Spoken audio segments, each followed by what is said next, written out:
Hello everyone, welcome to our new video. Today we'll tell you something about pulse oximeter. As you all know that due to the coronavirus pandemic, there has been significantly increase in the use of the pulse oximeter as the virus affects the lung and it impacts the blood oxygen in the body. So today we'll tell you how to use and when to use this device more accurately and more efficiently.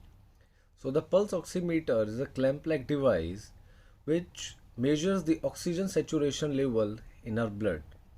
As the name suggests, it has two parameters to measure.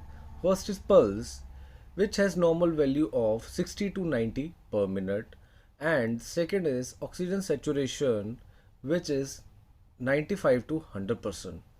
It shows as SpO2 in the monitor. So, the purpose of pulse oximeter is to assess how efficiently our heart is pumping the oxygenated blood in the body, as the blood is the main carrier of the oxygen in the body. So, it helps in monitoring the health of an individual with any type of condition or disease that can affect the oxygen level of the body. The diseases which impact the oxygen level in the body, then the first one is asthma, some viral infections, anemia, obesity, some heart diseases, and anxiety. And there are a lot of things which can impact the oxygen level based on the person disease factor, mainly that impact the heart or lung. Now let's see how to use the pulse oximeter. There are two ways of checking the oxygen saturation. First one is at rest, the second one is after motion.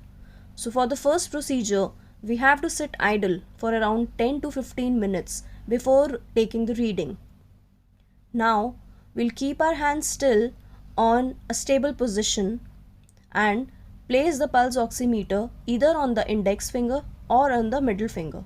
But the more accurate reading will come from the middle finger. So we will place the pulse oximeter on the middle finger and start the button. The reading will come after few seconds. The SpO2 written over it will tell you about the oxygen saturation in percent, and the PR written over it shows the pulse rate which comes per beat. So in our case the oxygen saturation is 98 and the pulse is 60. Now we have to wait for at least 30 seconds so that the reading will get stable or the waves below it get stable. Record the highest level, and in coronavirus pandemic you have to check your oxygen saturation at least 3 times a day irrespective of your health condition. If the level of the oxygen saturation goes below 93, you have to consult your nearby doctor. The other procedure is after motion. For that, you have to walk for 6 minutes. The walking will be a little faster.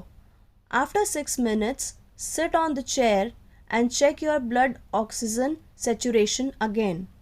The oxygen saturation should not be dipped by 5% of your normal value. If it goes below 5%, you have to consult your medical doctor. For better results, the nail polish should be removed. Your hands should not be in motion while checking the oxygen saturation. Your finger should not be too sweaty, hot or cold while checking. Keeping track on the oxygen saturation is very important in the second wave of coronavirus. By keeping track on the oxygen saturation, you can track your disease in the earlier stage and you can prevent some complications.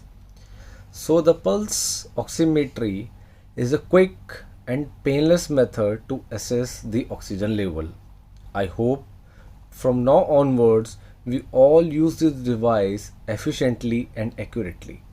But mind it, the coronavirus is not only disease which impact the oxygen level. There are many certain diseases which we have discussed earlier that can impact the oxygen level. I hope this will help you. Stay safe, stay home. Thank you.